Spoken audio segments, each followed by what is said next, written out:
Last year मैंने ज्ञान तो लिया, लेकिन मुझे लगता है मैं शायद ठीक से समझ नहीं पाई, या तो ठीक से मैं व्यवहार नहीं कर सकती उनके साथ। तो आप हमें कुछ ऐसी की बताइए जो आपने आत्मसात की है। कल भी इकबाल भाई ने बताया कि आप बहुत ही ऐसे अलग रह सकते हैं। ये जो आपने आत्मसात किया है वो हम सबको भी दिखाइए, हम सबको भी उसका अनुभव कराइए, या तो उनकी कोई की है तो हम सबको वो की दीजिए कि हम भी ऐसा। तो 5 आज्ञा में रहना वही की है। आज्ञा ने कोई नियम बाधा नहीं, मगर जागृति है। पहले अज्ञानता से व्यवहार पूरा करता, अभी ज्ञान में रह के व्यवहार पूरा करता। तो 5 आज्ञा ने क्या कि सुबह से उठो तब सोने तक वही आज्ञा में रहना है। तो आपका पहला निश्चय होना चाहिए, मुझे दादाजी की 5 आज्ञा में रहना है। फर्स्ट तो सभी को रिलेटिव व्यू पॉइंट से, रियल व्यू पॉइंट से देखना है। एक भी जीव को शुद्धात्मा देखे बिना मत छोड़ो। तो वही आज्ञा रात को सोने से पहले 10-15 मिनट निकालो। ये सारे दिन में आज्ञा कहाँ मेरी रह गई या नहीं वापर सका या करेक्ट वापरी, तो नहीं वापर सके वहाँ रीसेट करो कि वो ये यहाँ तक दोपहर तक रहता था, बाद में भूल गया, तो इनको शुद्धात्मा देख लिए। कौन कौन मिले थे, एक एक व्यक्ति को याद करके उनके शुद्धात्मा स्वरूप को देख लो। वो तो कर सकते हैं, वो तो कर सकते हैं। हाँ, तो गया भूल चूक हो गई, उसको वापस रीसेट करो। तो रीसेट करने से क्या होगा, आपने वापस आज्ञा को सेटिंग किया, जागृति में आके दूसरे दिन के लिए निश्चय होगा वापस कोई भी जीव को शुद्धात्मा देखे बिना नहीं छोड़ना है। तो ये आपका निश्चय। एक दूसरे दिन में, आज के दिन में 100 आदमी में आप 10 आदमी में देखे, बाकी के रह गए थे, जितने याद आए उनके शुद्धात्मा देखे, तो कल उतना जागृति बढ़ेगी आपकी। ऐसे रोज का ये पुरुषार्थ हमें करना है, क्योंकि अज्ञानता अनंत अवतार से अज्ञानता के ही आराधना थी, उसी का ही अभ्यास था, उसी का ही अध्यास हो गया। अभी वो तोड़ना है, अज्ञान का अध्यास, और ज्ञान का अभ्यास शुरू करोगे, बाद में ज्ञान का अध्यास होके ही रहेगा। तो 5 आज्ञा में हुआ सो व्यवस्थित, हुआ सो करेक्ट, हुआ सो न्याय, result of scientific circumstantial evidence. कुछ भी नुकसान हुआ, किसने किया, तुरंत याद आना चाहिए, नहीं, one of the evidence not whole and sole doer, result of scientific circumstantial evidence. हुआ सुव्यवस्थित, किसी का दोष नहीं है। तो धीरे धीरे तीसरी आज्ञा उपयोग में लो, चौथी आज्ञा, सारे दिन में कितने संयोग मिलते, एक एक फाइल है, सब भाव से निकाल करना है। क्योंकि जॉब पे जाना पड़ता है तो फाइल है, खाना पड़ेगा तो फाइल है, चाय पीती है तो चाय की फाइल है, सब भाव से निकाल करो।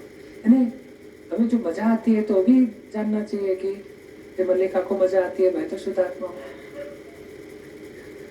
मल्लिका को द्वेष होता है किसी को देख के, मल्लिका फाइल है, संभाव रखो, क्यों द्वेष करती हो, माफी मांगो, प्रतिकोण करो। फिर मल्लिका के पास जो भी संभाव जहाँ जहाँ चुक गए हैं, भूल चुक हो गई, उसके प्रतिकोण कराओ, तो भी आप वापस रीसेट किया बोला जाएगा चौथी आज्ञा को। ऐसे ही शुद्धात्मा देखना है, हुआ सुव्यवस्थित, फाइलों का संभाव से निकाल कर वही आज्ञा बार बार उपयोग में लेते जाओ। भूल चुक हो गए तो वापस रीसेट करो। रोज रात को सोने से पहले आधा घंटा निकालो, सारे दिन में 5 आज्ञा कितनी वापरी गई और कितनी भूल चुक हो गई, भूल चुक को रिपेयर करो। बस इतना ही है। वही उपाय से आपका 1 साल 2 साल 3 साल जबरदस्त जागृति बढ़ते जाएगी। और जुदापन की जागृति, मल्लिका से कहाँ राग द्वेष हुए तो मल्लिका के पास प्रतिकोण कराओ, हो गया, और राग द्वेष कम होते होते खत्म होते जाएंगे। मोह हो गया मल्लिका को, तो भी देखो कि मल्लिका मोह से क्या परिणाम आएगा, जरा सोचो। तो मोह करने जैसा है कि संभाव रखने जैसा है। तो ऐसे एक एक अवस्था में जागृति रखनी है कि मोह कभी होता है, राग द्वेष कभी होता है। मैं नहीं बताया नहीं, मेरी बैग है माना तो ममता है, वहाँ लोभ है, वहाँ मोह है, वहाँ क्रोध भी होता है। बैग उठा के गया तो क्रोध हो जाएगा, तो क्रोधमान माया लोग पराई चीज को मेरा माना तो आई क्रोधमान माया लोग खड़े हो जाते हैं। फाइल है तो संभाव शुरू होगा। जागृति ही रखनी है, छोड़ना है, बंद करना है या फेंक देने का नहीं, वो अवेयरनेस सेट करनी है कि फाइल है, संभाव रखना है, निकाल करना है। और आज का दिन पूरा हो गया, स्वच्छ गया, तो पहले भूतकाल को याद करो। चलो बचपन से लेके आज तक किधर किधर मोह हो गया, किधर किधर किसी को दुख दे दिया है, किसके प्रति अभाव तिरस्कार हो गए, किसके प्रति राग द्वेष हो गए, सभी को याद करते करते एक एक व्यक्तियों का लेके जाओ। मम्मी है, पापा है, भाई है, बहन, सबके याद करके दौड़ डालो। एक दिन एक एक घंटा बैठ के ऐसे प्रतिकोण करते जाओ, तो सब अकाउंट क्लियर हो गया। तो फिर कोई याद भी नहीं आएगा, किसी के प्रति राग द्वेष भी नहीं होंगे। अब आत्मा की आनंद में रह सकोगे। शुद्ध आत्मा की दशा में निरंतर रहना, वही हमारा अल्टीमेट गोल है। जो आप आत्मा हो तो आत्मा रूप रहना, आत्मा रूप जगत को देखना, वही अल्टीमेट गोल है। देह भाव में नहीं आना है, मनोभाव में या वाणी। मैंने कितना कहा, क्यों मेरा सुनता नहीं, बहुत कोई बेटा कोई सुनता ही नहीं। पर मेरी वाणी है ही नहीं, टेप रिकॉर्डर बोल रही है। तो ये जागृति हमें रानी है। 5 आज्ञा में रह के शुद्धापन की जागृति में रहना। और मैं शुद्धात्मा हूँ, मल्लिका जुदी है। इस सामने वाला कभी देखना, चंदू जुदा है, खुद शुद्धात्मा जुदा है।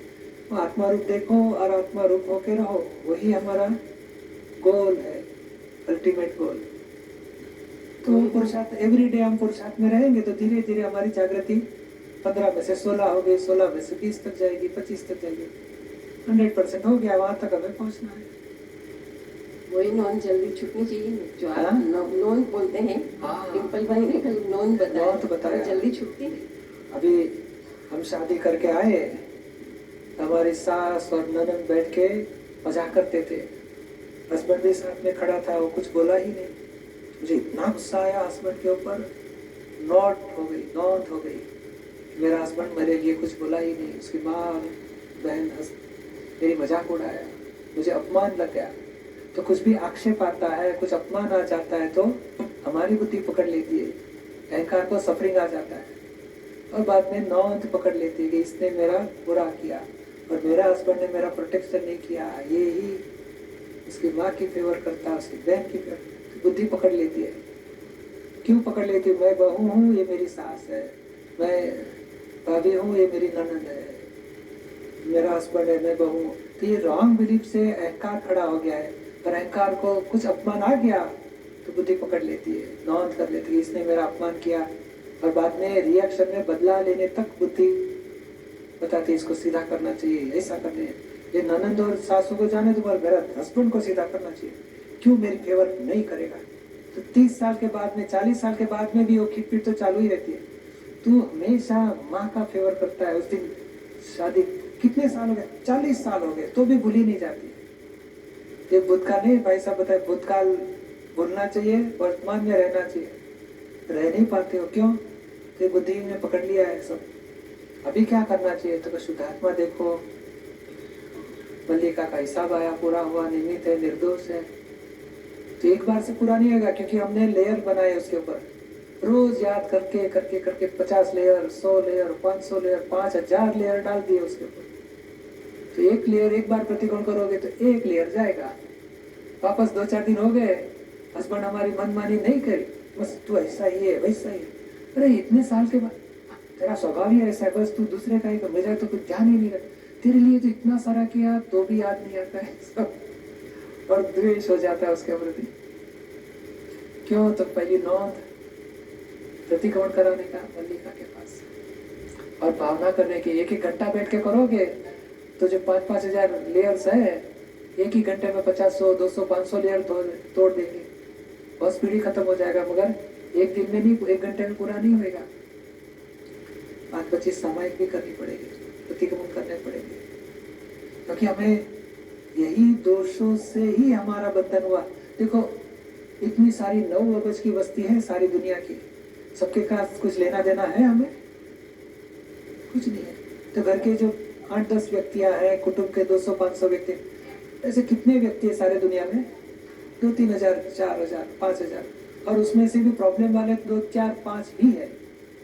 तो 2-4 व्यक्तियों का साथ के राग द्वेष तोड़ डालेंगे। थोड़ा मेहनत करो, 1 घंटा बैठ के याद करके करके तोड़ डालो 4-5 व्यक्तियों के राग द्वेष तो हो गए इनके साथ वितराग, तो कोई मोक्ष के लिए रोक नहीं सकेगा आपको। वही पुरुषार्थ करना है हमें। सारी दुनिया को राग द्वेष नहीं है हमारे, सारी दुनिया के साथ सारे कुटुंब के व्यक्ति 300-400 के साथ भी नहीं है। सारे जीवन में 2-3-4-5 हजार व्यक्ति मिले, उनके साथ भी इतना ज्यादा नहीं है। 2-5 ही व्यक्तियां, उनके साथ हमें राग द्वेष धो डालना है, मोह धो डालना है, और वो धोने का रास्ता यहाँ आपको मिलते जाएगा। उसे आप धो के खत्म हो गया राग द्वेष, फाइल के संभाव से निकाल हो गया, फाइल पूरी हो गई, तो मोक्ष के लिए आप मुक्त हो गए, कोई रोक नहीं सकेगा, उसकी गारंटी। जय सच्चिदानंद। जय सच्चिदानंद। कर्म बंधन क्या है और क्यों है, और इससे मुक्ति मिल सकती है क्या? बरोबर है, बहुत बड़ा अच्छा प्रश्न है। क्या नाम है आपका? सुरेश। सुरेश, कर्म बंधन क्या होता है? कर्म यानी लोग क्या बोलते हैं, हम जो क्रिया करते हैं उसी को ही कर्म बोलते हैं। मैंने सेवा की, भगवान की पूजा की, ये पुष्प की वृष्टि की, वही कर्म, अच्छा कर्म किया। या तो ये पेड़ को काट दिया, बुरा कर्म किया। मगर भगवान की भाषा में ये कर्म नहीं है। जो भी कार्य हो रहे हैं वो कर्म नहीं है, कार्य का कर्ता भाव से कर्म है। मैंने किया, अहंकार से कर्म है। अहंकार यानी ये क्रिया मैंने किया, ठीक, मैंने किया वो अहंकार, और मैं कौन? तो मैं ही सुरेश, और मैंने किया। तो ये अज्ञान मान्यता से कर्म चार्ज होते हैं। लेकिन देह तो क्रिया करेगा, रात भर श्वास उच्छ्वास तो चालू ही रहेंगे, वहां अहंकार नहीं करते मैंने श्वास लिया, डीप श्वास लेता हूँ, हाँ मैं प्राणायाम करता हूँ, ऐसे अहंकार करता है। पर आप सो गए तो श्वास कौन लेता था रात को? वो अपने आप होता है। तो ये वहां अहंकार नहीं करता है। मगर सुबह जाग गया, पर जो भी क्रिया हो जाती है उसके पीछे अहंकार करता है। मैंने चाय बनाई, ब्रेड को देखा, टोस्ट बनाया, बटर लगाया, सबको नाश्ता मैंने कराया। तो मैंने किया, मैंने करवाया, वो अहंकार, वही कर्म बीज है। तो कर्म ये 5 इंद्रिय से जितना भी दिखता है वो कर्म फल है सचमुच। तो जो पीछे कर्म किए थे उसका फल आया अभी। तो ये अभी कर्म फल में कर्ता भाव क्यों है? अज्ञानता से। अभी समझ लो, नहीं हम चाय बनाते हैं, आप खुद कभी बनाइए चाय? खुद बना सकते हो? खुद ही बना सकते हो। खुद यानी किसी के ऊपर डिपेंडेंट नहीं है, इसका नाम खुद अकेला ही। किसी के ऊपर डिपेंडेंट रहना पड़ता है। चाय की पत्ती चाहिए, चीनी चाहिए, पानी चाहिए, मसाले चाहिए, पॉट चाहिए, सुबह होनी चाहिए, किचन चाहिए, अभी बना दो। ऐसे कैसे हो सकता है? साधन तो चाहिए। तो with the help of time, space, evidence, कितने साधन मिलके हमारा भी फिजिकल बॉडी, चलो पेन है तो नहीं कर पाते, बैक पेन हो गया चालो तो नहीं कर सकते, कितने सारे बॉडी में भी एविडेंस है, स्पेयर पार्ट, तो सब मिलके कार्य होता है। You are not whole and sole doer of anything in this world, you are not the evidence, not doer at all. तो हु इज डूअर? दादाजी बताते scientific circumstantial evidence are the doer. तो ये कर्ता भाव छूटेगा कभी? सच्चा कर्ता कौन है? जागृति में आओगे तो ये ज्ञान से हमें ये मिलता है कि मैं सुरेश नहीं, मैं शुद्धात्मा हूँ, और सुरेश जो भी कर रहे हैं result of scientific circumstantial evidence है। तो ये ज्ञान प्राप्त करने से भीतर का कर्ता भाव छूट जाता है।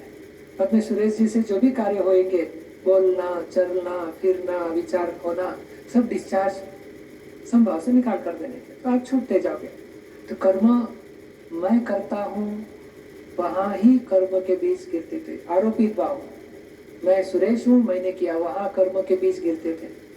और सारी लाइफ में कर्म के बीज ऐसे सुबह रात को सोने भी जाओगे तो मैं ही सुरेश हूँ, मैं सो गया, रॉन्ग बिलीफ में ही सो जाते हैं, राग द्वेष होते रहता है। तो यही कर्म चार्ज, उसको ही कॉजल बॉडी बोला जाता है। सारे जीवन में कर्म चार्ज हुए, उसका कलेक्शन, उसको कॉजल बॉडी बोला जाता है। तो सारी जिंदगी के कॉजेस इकट्ठा होके जब लास्ट ब्रीदिंग चालू है, उस टाइम पे causal body, electrical body and pure soul छूटेंगे, और फिजिकल बॉडी यहाँ रह जाती है। और डिस्चार्ज कर्म पूरा हो गया, लास्ट सांस पूरा हुआ तो आत्मा निकल जाएगा, और नए कॉजेस के हिसाब से दूसरी बॉडी मिलेगी, दूसरा माइंड, स्पीच, दूसरे सब रिलेटिव सब मिलेगा हमारे कॉजेस के अनुसार।